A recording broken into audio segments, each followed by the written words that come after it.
Microsoft Flight Simulator 2024 is a technical marvel, but it's notorious for being a Windows-only powerhouse. If you're a Mac user, you've likely felt left out. But today that changes. I'm going to show you how to bypass the hardware limits and fly on any Mac, both Intel or Apple Silicon, using Xbox Cloud Gaming. We'll cover the setup, the hardware you need, and the honest limitations you need to know. So let's directly show you how it works.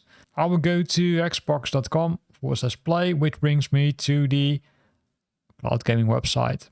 The cloud gaming website, if you've got a subscription, you're good to go. You can go, in this case, to Flight Simulator 2024. You press a button on your controller and then it will start loading the game. Of course, we could measure it, but believe me, it's pretty fast. Is it faster than running it on a PC? Well, maybe, maybe not, but it's almost the same as running it on an Xbox S or X or on a PlayStation. It takes some time before it loads.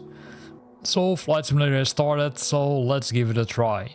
I'm gonna use the free flight mode because that's the most easiest one, and I will show you quickly how it looks like when playing it using cloud gaming.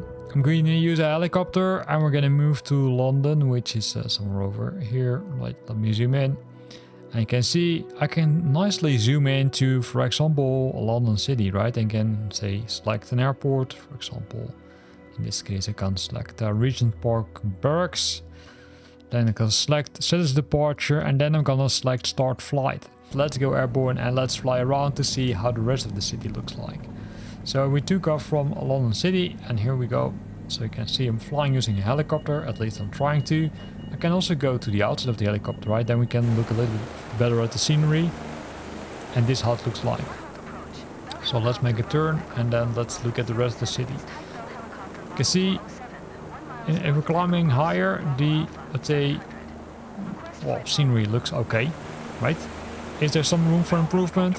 Yes, there is, but it likely has to do with that streaming, because everything is being streamed to the Xbox Cloud. So we're streaming from the Xbox Cloud to your PC or through your Mac or other device which you're using. But we're also streaming from the Microsoft Flight Simulator servers to the Xbox, because nothing is being downloaded, because it will take, I would say, a lot of disk space. And that's also one of the big advantages of Flight Simulator 2024. You can see a soccer stadium. And we're flying a little bit more to the center of the city, where you can see the high quality textures. Not all the, let's say, textures are really super high quality, but some of them are called poise. And those poise are custom handmade, let's say, buildings, soccer stadia or bridges or lighthouses, which are hand created, and that's why they look better. The rest of it is based on, I would say, a lot of big maps in most cases, and I would say it loads dynamically, and in some cases that works perfectly. In some other cases you will get this experience, so there is still some, let's say, improvement required. And as you could see, it continuously enhances itself, right? It continuously gets new data, and then will start improving the view. But hey, we can now use Flight Simulator 2024 using that cloud gaming on a Mac device. So super cool. There are some prerequisites for playing games using Xbox Cloud. The first one is that for this you need to have the Xbox Game Pass Ultimate subscription. And the second thing is that you need to have a solid internet connection. Ideally 50 megabits or higher for Flight Simulator 2024 to make sure that it also looks nice. Third thing is of course the controller, because you cannot fly with just a trackpad or keyboard in the cloud version, which I already mentioned. But the nice thing is that in macOS you can simply connect your Xbox controller, for example if you've got one, or buy one of the supported controllers, which you can use for playing Flight Simulator.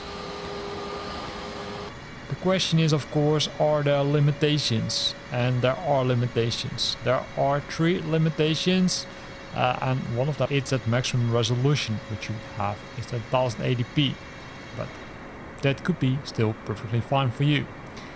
Then the next thing is the peripherals which you can use. Not all joysticks, yokes or other panels which you can use on a PC can be used when using cloud gaming. You've got a limited number of controls which are, I would say, supported with cloud gaming, so keep that in mind. Besides that, if you'd like to add things to Flight Simulator 2024, you're bound to the things which are visible in the marketplace, in the in-game marketplace. Then the hardware piece, right? We discussed it already a little bit, but I want to take it simply a step further. Can you really play it on any device? Well, that depends a little bit, right? Because macOS hardware or Mac hardware also gets older. So the rule which is currently applicable, which is, I would say, in 2026, is that older Intel Macs, like the pre-2016 Macs, might not work or might struggle a lot with video decoding. The newer ones, like the M1s to the M4s, those will likely work perfectly with Flight Simulator 2024 cloud gaming, so the more modern ones, because most of the work, to be honest, is done in the cloud. It's not even done, I would say, on the local device. So for 90% of the beginners, Xbox cloud gaming is the best and cheapest way to experience the world from 30,000 feet on a Mac. It's simple, it's fast, and it looks pretty incredible. Although you saw that it could also look pretty ugly. It really depends. If you got any questions about your specific Mac setup, drop a comment below and I will try to help you out. Don't forget to hit the subscribe button for Microsoft Flight Simulator tips.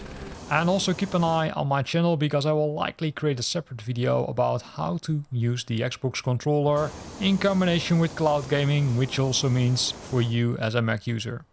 Thanks for watching and hope to see you back next time.